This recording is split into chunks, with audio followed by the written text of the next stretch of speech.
Hi everybody, Beth here from Access Paranormal, if you didn't know, and this is this week's I Want to Know, which is a really great question. It actually was posted as a question in the Access Paranormal Learning Lounge by Josh Flanagan, so thank you very much. Josh is from North Carolina and has been following the group for a little while, and he actually posted this question as a bit of a, I'm dealing with a bit of a case and I want some feedback.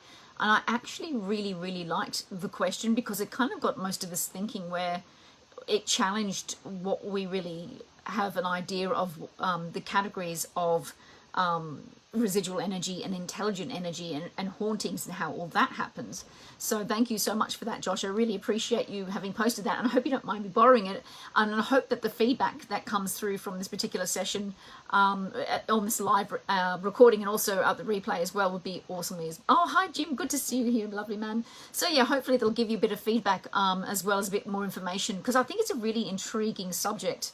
You know, I think it's also really healthy to try and look outside the box of the type of categories that we have as investigators for hauntings. Like, okay, there's shadow people and there's poltergeists and there's this and there's this. Well, okay, so what happens if one interacts with the other? Or maybe there isn't such a thing as a poltergeist. Maybe it's just from people, or maybe it's from... So I think it's good to kind of healthily question it from a, okay, let's look out, step outside, not just kind of go in the fact that, well, that's what hauntings are, and let's go in there with our equipment and see what we can find. So that's what I really loved about this question. It was very different, and it got everyone kind of going, wow, I really like that. So very much a big encourager of that kind of stuff as well.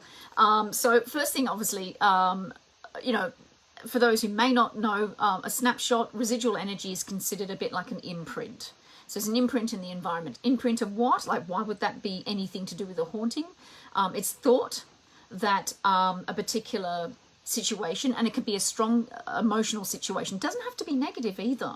So a lot of times people are, oh, it's got to be a tragic circumstance, so it's got to be stabbed 4 times and hate it and want a revenge, and it doesn't necessarily have to be that either. It can actually be a pleasant thing as well, but a really intensely pleasant. You know, someone might just really love a particular location that we're alive. Like, you know, God forbid I have to move out of this place, which I really love, because I rent at the moment. I probably will come back and haunt it. So from a residual perspective, if residual is a thing, right? So that's what it is. It's basically somebody in some way, we don't understand why, we don't really know why. It's just a thought that is the energy of them being in this location is absorbed into the environment. Okay, that's one thing. But what is meant to be happening, or is meant to kind of happen, is that energy then somehow plays out. So what do you mean, how does it play out? Say, for instance, someone 20, 30 years from now, 50 years from now, 100 years from now, will see me doing a live feed here while living in this particular location. So, you know, that's because I loved it so much and I wanted to do it. So, you know, it's that kind of thing where it plays out because there's such intention in that particular location at that time for a person. So we're thinking we're energy, you know, we're vibration. If it comes from that perspective, that might actually be absorbed into the environment. So not necessarily my chair or the table, but it can actually be kind of like within the walls and stuff like that. So that's the theory from what I understand of residual energy, or non-interactive is what I prefer to say what it is. And then, of course, there's intelligent, as most people know. I again, I'm using the word intelligent. I think non-interactive is better, because not everybody was intelligent in life. Why would they be intelligent in death?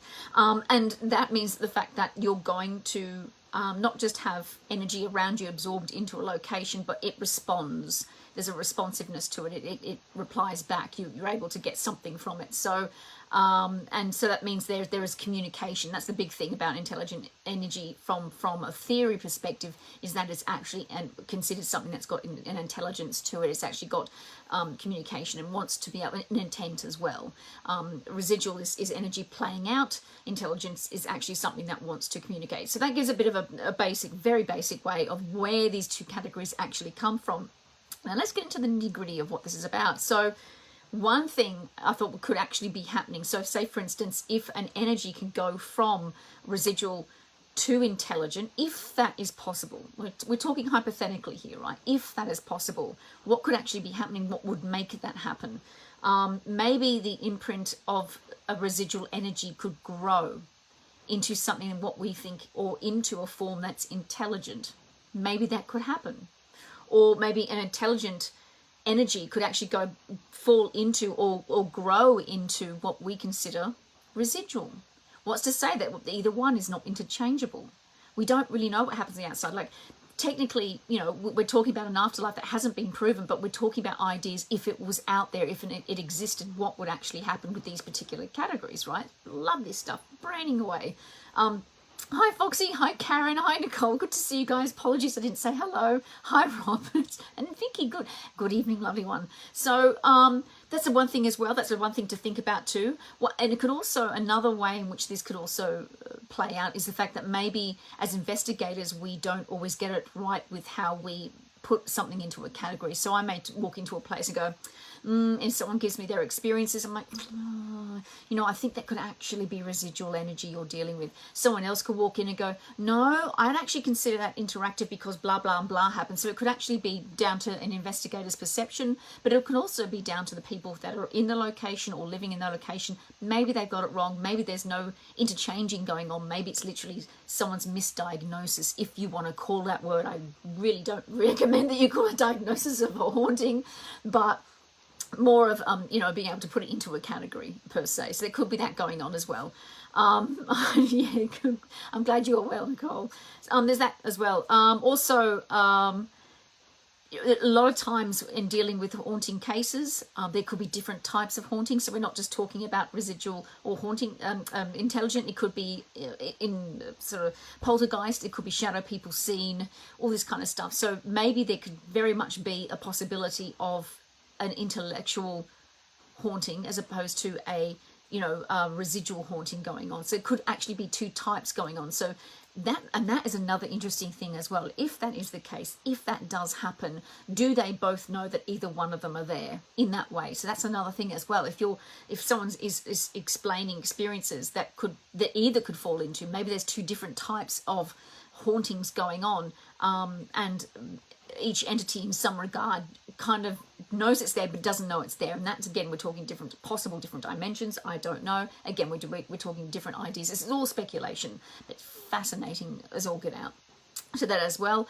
And I know that Mel had also, Mel Salter, who also contributes a fair bit to this wonderful group as well. I liked her answer to this particular question too, which I found really intriguing. You know, she said maybe it's a residual energy that doesn't want to move on. So it wants to stay as a residual, maybe just happy to play out. Maybe it could be ghost retirement village. Who knows? Maybe it's just like, I just can't effort anymore. I can't be bothered. I'm just going to kind of play out things as it happens. The energy's here. That's how it is. And then maybe it could be the intelligent energy could maybe turn around and saying, well, I actually, you know, or finding what, you know, maybe after time that this residual energy, say for instance, gets sick of it, I guess you could say. So it starts to get a bit sick of the fact that it actually is playing out its same thing, and actually realizes it can actually become or turn into something intelligent and move on. From considering what a lot of mediums and psychics say, the fact that energies, once they know they can move on, will move on if they feel they need to. So maybe that's what's happening. That could be it as well.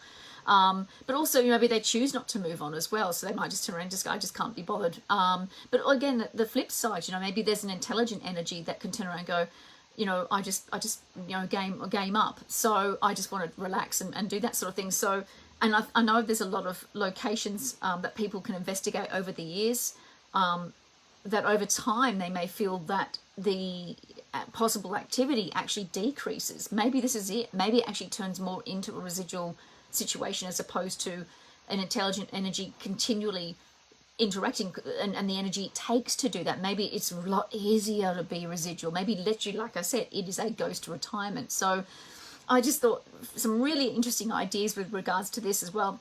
Again, use the comment section down below. Let me know your thoughts. You know, do you think they're interchangeable? Do you think it's possible? Is it a completely different vibration from a mediumship perspective, from those who have felt and dealt with that? Is it really, really clear cut? It's like, well, no, you can only ever be one particular style because of the way you died, or anything like that. I would love to know your thoughts on this, because I think it's good to talk about the different theories and also challenge them a little bit. I think it's really healthy to be able to do that. Yes, awesome food for thought. Thank you very much, Sherilyn. But yeah, use the comment section. I will be checking back, and do take care, everybody. Oh, no, how Karen says, this is what I love about the paranormal. There is so much to discuss and so many different theories. Exactly. And I think it's really good to have a bit of a chat about it too, you know, talk about it. Let's question this a bit more. That's what I really loved about Josh's question. It was like, I've come across this. What do you guys think? Oh, geez, you know, that's meaty brain stuff. You know, we should do it more often. And that's, I think, one of the biggest reasons why this field will actually move forward is when we actually do that. In a good and healthy way. So again, use the comment section down below. Would love to know your thoughts on this. Do take care. Mwah, and I'll see you next week.